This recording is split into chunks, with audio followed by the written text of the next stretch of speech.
एक छोटे से गांव में रामू नाम का एक गरीब कुम्हार रहता था। वह सुबह सूरज निकलने से पहले उठ जाता और मिट्टी से सुंदर घड़े बनाया करता था। अब उसकी उम्र लगभग 60 साल हो चुकी थी। हाथ कांपने लगे थे, लेकिन मेहनत करना उसने कभी नहीं छोड़ा। रामू की 10 साल की पोती गुड़िया हर सुबह अपने दादाजी के पास बैठ जाती। वह मुस्कुराकर बोली, दादाजी, आज सारे घड़े बिक जाएंगे ना? रामू मुस्कुराया, हा हा हा, लेकिन उसकी आंखों में चिंता साफ दिखाई दे रही थी। उस दिन रामू ने पूरे दिन मेहनत करके सिर्फ एक घड़ा बनाया। वह उसका सबसे सुंदर घड़ा था। अगर ये घड़ा बिक गया तो आज रात खाना बन जाएगा। रामू अपने कंधे पर घड़ा रखकर धीरे धीरे गांव के बाजार की ओर चल पड़ा। गुड़िया दूर तक उसे देखती रही। बाजार में गांव का सबसे अमीर व्यापारी सेठ मोहनलाल खड़ा था। उसने घड़े को देखा और बोला, ये घड़ा सिर्फ 50 रुपए का है। रामू हैरान रह गया। रामू बोला, सेठ जी, इतना कम दाम मिलेगा तो घर कैसे चलेगा? सेठ हंसते हुए बोला। लेना है तो लो, नहीं तो वापस ले जाओ। तभी गांव के मास्टर जी वहां पहुंचे। सेठ जी, मेहनत की कीमत कभी कम नहीं होती। बाजार में सन्नाटा छा गया। मास्टर जी ने घड़े को ध्यान से देखा, फिर मुस्कुराकर बोले, पहले इस घड़े को ध्यान से देखिए। यह कोई साधारण घड़ा नहीं है। इस घड़े पर बनी कलाकारी पूरे जिले में शायद ही कहीं देखने को मिले। सेठ का चेहरा उतर गया। धीरे धीरे पूरा बाजार उस घड़े को देखने लगा। लोग आपस में बातें करने लगे। इतना सुंदर घड़ा हमने पहले कभी नहीं देखा। सेठ बेचैन होने लगा। तभी पास के शहर से आए एक बड़े व्यापारी की नजर उस घड़े पर पड़ी। वह मुस्कुराया और बोला, इस घड़े की कीमत तुम नहीं जानते।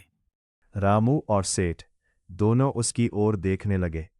शहर से आए व्यापारी ने घड़ा अपने हाथों में उठाया। वह कुछ देर तक उसे ध्यान से देखता रहा, फिर मुस्कुराकर बोला, बाबा, ये घड़ा किसी साधारण कुम्हार का काम नहीं लगता। रामू हैरानी से उसे देखने लगा। व्यापारी बोला, मैं इस घड़े के 5,000 रुपए दूंगा। पूरा बाजार सन्न रह गया। सेठ मोहनलाल की आंखें फटी रह गईं। रामू को अपने कानों पर विश्वास नहीं हुआ। सेठ तुरंत आगे आया। वह बोला, रामू, मैं 6,000 दूंगा। शहर वाला व्यापारी मुस्कुराया। अब पूरा बाजार तालियां बजाने लगा। अगर सेठ जी 6,000 दे रहे हैं तो मैं 10,000 रुपए देने को तैयार हूं। अब पूरा बाजार तालियां बजाने लगा।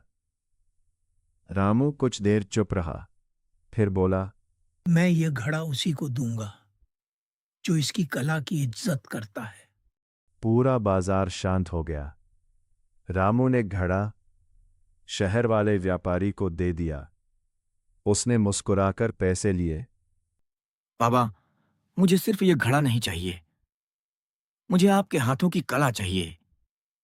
क्या आप मेरे साथ शहर चलेंगे? रामू की आंखें भर आई। रामू घर पहुंचा। गुड़िया दौड़कर आई। दादाजी, घड़ा बिक गया। रामू मुस्कुराया और पैसे उसके हाथ में रख दिए। गुड़िया खुशी से रो पड़ी। अगले दिन पूरा गांव रामू के घर पहुंचा। मास्टर जी बोले, आज पूरे गांव को तुम पर गर्व है रामू।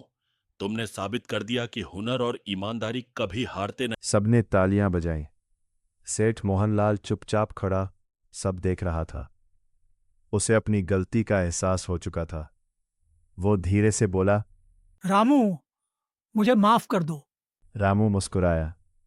सेठ की आंखों में आंसू आ गए और उसी दिन रामू की जिंदगी हमेशा के लिए बदल गई। गलती सबसे होती है, लेकिन उसे स्वीकार करना सबसे बड़ी बात होती है। सेठ की आंखों में आंसू आ गए और उसी दिन रामू की जिंदगी हमेशा के लिए बदल गई।